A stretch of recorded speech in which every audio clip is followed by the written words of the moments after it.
Ahora veremos el capítulo 11 llamado La globalización de la vida económica del libro La evolución de la sociedad económica. Y bueno, veremos lo que fue la reestructuración de la economía mundial. Y bueno, vemos cómo conforme el capitalismo llegaba al final de lo que era la época de oro, surgió una pregunta central. Esta pregunta era, ¿qué políticas darían lugar al regreso de esa época llena de tanta prosperidad? Y el problema era que, al menos en un aspecto importante, el regreso a esa época era imposible. Y la dificultad radica en una causa no esperada.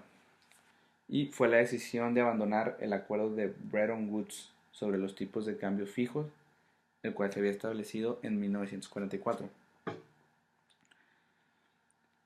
En agosto de 1973, el presidente Nixon cerró oficialmente la ventanilla de oro, terminando así con el sistema Bretton Woods, y anunciaba implícitamente que el dólar estadounidense ya no era la moneda más confiable del mundo. El cierre de la ventanilla de oro dio fin a una era de cooperación monetaria internacional que no se ha podido lograr otra vez en la historia. Y bueno, para todo esto debemos tratar de entender el proceso que es tan dramático, cambiante, complejo de la globalización. Y bueno, la globalización se refiere a la conexión cada vez mayor entre los mercados de distintos países. Este proceso se refleja en el crecimiento del comercio internacional y la inversión extranjera, pero sobre todo en el aumento de los flujos financieros internacionales. Y bueno, una pregunta muy importante para todo esto es, ¿qué impulsa el proceso de la globalización? De todo lo que conlleva. Y bueno, uno de los factores es la reducción continua en los costos del transporte.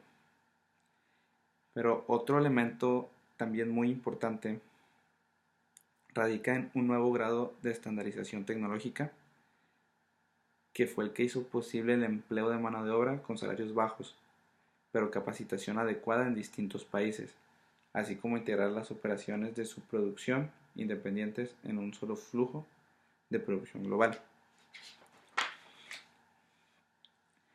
Aunque la era de la globalización transformó la relación entre el comercio y la inversión internacional, lo más dramático es el incremento en el volumen de los flujos financieros internacionales.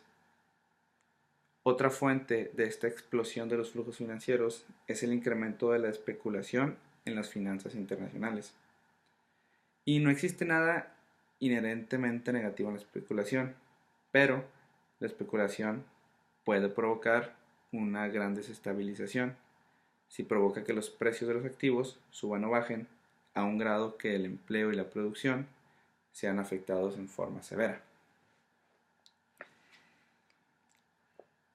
Después de ocupar la posición de líder económico mundial hace tan solo 30 años, Estados Unidos experimentó un deterioro continuo en su balanza comercial. En ciertos sectores como el acerero, el automotriz, el textil, los aparatos electrónicos, el deterioro ha sido bastante rápido. Y bueno, nos lleva a la pregunta de cuáles son las nuevas fuentes de competencia en el extranjero que contribuyen a este deterioro que ha tenido Estados Unidos. Y bueno, la primera es la competencia en los sectores de alta tecnología. Al crecer la economía mundial durante la época de oro, también lo hizo la capacidad competitiva de los países. La segunda fuente de competencia proviene de aquellos países donde los salarios son bajos. Y bueno, por último debemos hacer notar que un deterioro en la balanza comercial estadounidense no necesariamente es igual a una reducción en las ventas de las empresas de ese país. Aún así, el deterioro en la balanza comercial refleja una reducción neta en la demanda de bienes producidos dentro de Estados Unidos, y esto provoca las consecuencias negativas para el empleo que implica esa baja. La pregunta más importante aquí es ¿qué significado tiene para el bienestar de los individuos y los países la globalización? ¿La globalización es la causa de esta situación o es la consecuencia? Y bueno, la respuesta consiste en ambas cosas, empezando por la desigualdad. La globalización contribuye con utilidades mucho más altas para las clases superiores y presiones mucho mayores en contra de los salarios para las clases bajas. Al mismo tiempo, la globalización contribuye a la sensación de inquietud que caracteriza la depresión silenciosa.